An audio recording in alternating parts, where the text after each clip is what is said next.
and welcome to my channel. My name is Lynn, and today I'll be making a 3D pop-up card. And I'm using the two latest stamp and coordinating die sets from Paper Sweeties. One is called Vacation and the other is called Another Day in Paradise. And these are perfect to use and mix and match together to create some really fun tropical beach vacation scenes. So my first panel here I've cut to 3 7/8 inch wide by 4 1/4 high, and that width is determined by one of these die cuts that cuts out that nice little bank there. And then the 4 1/4 inches high is determined by the USA 2 size card, because I want that to still be able to fold flat. This panel here is going to be the front, and it's 6 7/8 inches wide. This panel here is our bridge piece, and that's been cut to 4 5/8. And the way I determine the front piece here is we're working with the box width of 3 7/8 inch. So that's going to be the frontmost panel. Then we have the width of the box, which I've just measured to be 1 1/8. And so on either side of that 3 7/8 inch front panel, I've scored 1 1/8 of an inch away from that, and then I gave myself 3/8 of an inch glue tab. And when this all gets folded down, it'll still fit in a USA 2 size card envelope. The bridge piece is similar, where again we're working from the width of 3 7/8, and then I've just scored and given myself an extra 3/8 of an inch as glue tabs on either end. So this is how you can kind of custom, design your boxes to fit a particular element. In this case, one of the die sets actually comes with a die that cuts out that nice sort of sloping landscape, which I'll use as my beach. And so I was working from a predetermined width of 3 7/8 of an inch. And so once I've attached all of that, I do like to, for my pop-up cards, fold everything down nice and flat. That way you can be assured that if you do need to mail this and put it in an envelope to send, then it'll definitely fold down flat for you. And I went ahead and just picked out some different pattern papers to serve as my background. So I've got this nice yellowy one for maybe kind of a sunset kind of sky, and then I had this other leftover scrap that has it's blue, but it's got sort of a scalloped pattern, which I thought might be a little bit suggestive of waves. So I thought that would be a nice oceany look. And then I am going to line the front of my box, so the side, the front, and then the opposite side, with this. This is actually construction paper, so it's pretty thin and kind of a little bit textured, but I bought it as a pack that has a lot of different skin tones, and this one just happens to look pretty nice to use as sand as well.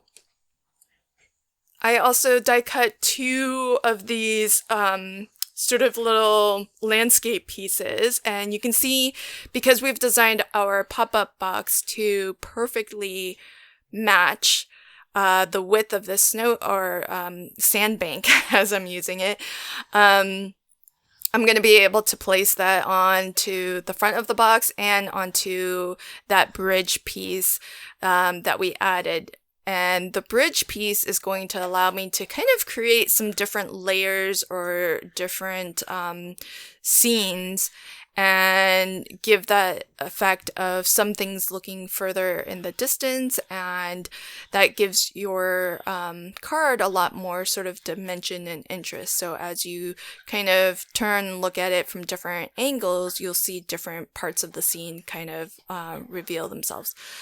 And so one of the die sets also has these really cute puffy cloud and sun.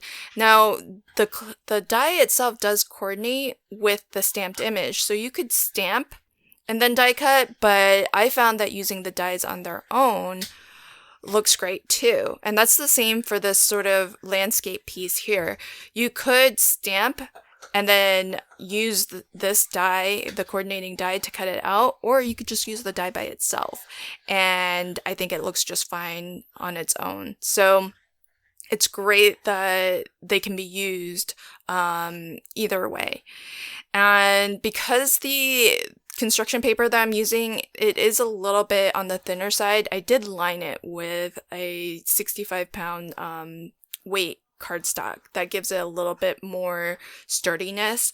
And similarly with these palm trees, after this one, I'm just going to fussy cut a little bit because I don't want it to be so obvious that they're both the same die cut.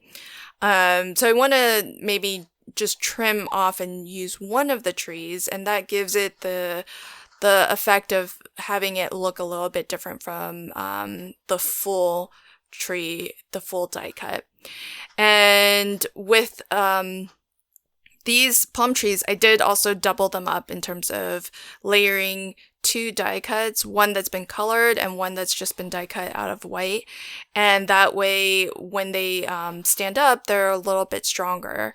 And in fact, the one on the left here, I'm actually going to attach to an acetate stand. So that's the other way you can give some strength to your die cuts if you're worried about them bending or flopping over a little. So both options I think work great. Either you could add an acetate stand like I'm doing with the tree on the left, or you can just double up on your cardstock, and that's what I did for the set of trees in the front. And the main reason why I didn't want the acetate behind the one in the front is because I think you're gonna see that one first. And so the acetate, while it's clear, it's still going to be visible. You'll still be able to tell that there's acetate there. And so I thought that for something that's going to be kind of your focal image or area, I didn't want that to, I didn't want the acetate to be as prominent. And then I've stamped and used the coordinating die to die cut out this surfboard, which I just die cut from some pattern paper. I thought the pattern paper worked really well as a nice little surfboard design. And so I'm positioning it so that it looks like it's just leaning up against the palm tree. And then I realized that there's some more elements I'd like to add to this. So one being the flamingo. And the interesting thing with the flamingo is that you can the stamp for the flamingo body and the wing that's in front, they are separate. So you could either, what I did was I stamped the wing onto the flamingo and then I colored it and used the outline coordinating die on the flamingo to cut them both out together. But if you wanted, because the wing is separate, you could stamp that as a separate piece, die cut it with its own coordinating die, and actually add some foam behind there to give that even more dimension. So you can build up your flamingo, as separate die cuts, or stamp them together as I have and just have it be a single die cut. So here's my final scene. I love all of the dimension and all of the fun little layers and elements of this scene. And there are other stamp and die sets from Paper Squeeze that I think would go really well with these, especially the gnome add-on that we had back in June, I think. And that one was super fun as well because you've got your gnome with all of the sort of beachy summertime elements as well. So I think those would be really fun to mix and match with these two new stamp sets as well. So I hope that you enjoyed this card, and if you did, please consider liking, commenting, and sharing. And if you haven't already, consider subscribing to my channel and ringing that notification bell. Thanks so much. Until next time, happy crafting and have a fantastic day. Bye.